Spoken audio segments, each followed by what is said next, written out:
Hello honorable delegates and welcome to this video tutorial. Ahmed Al-Aidi speaking, and today we're gonna be talking about the working paper in the draft resolution.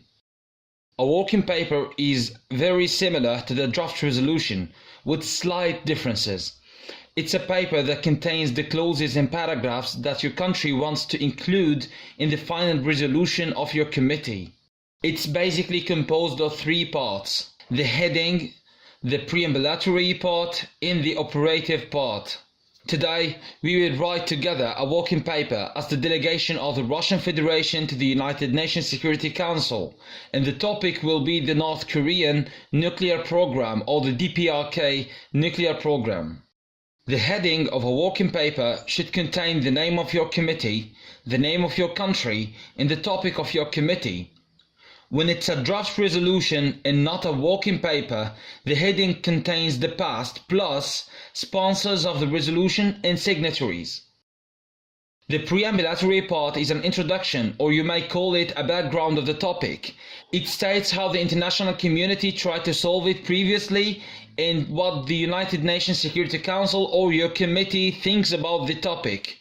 It may contain past UN resolutions, treaties or conventions related to the topic, past regional, non-governmental or national efforts in resolving the topic, references to the UN Charter or other international frameworks and laws, statements made by the Secretary General or a relevant UN body or agency, and general background information or facts about the topic, its significance and its impact. It's important to note that the clauses in preambulatory part always start with a present continuous verb and end with a comma.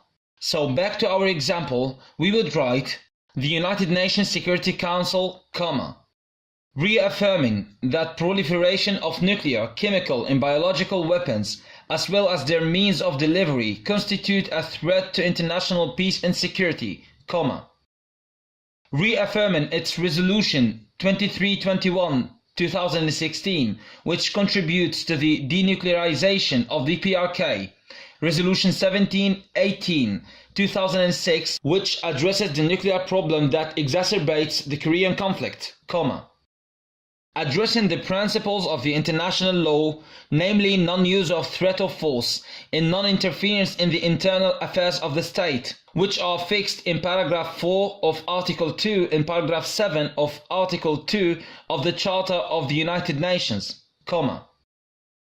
Operative clauses state the solutions that the sponsors of the resolution or the writer of the working paper propose to resolve this issue. The operative clauses should address the issue specifically mentioned in the preambulatory clauses above it. In the working paper, it's the solutions that your country thinks are effective in solving the problem.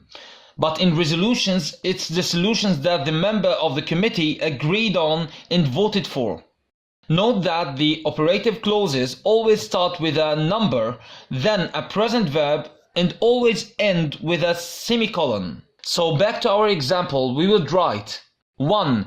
Calls for the withdrawal of 40% of the North Korean troops from the South Korean borders under surveillance of the Chinese and the Russian armies, subject to the bilateral agreements under Article 51 of the United Nations Charter. B. For the removal of the THAAD anti-missile defense system, the 7th American Fleet and the nuclear bombers currently deployed in the area.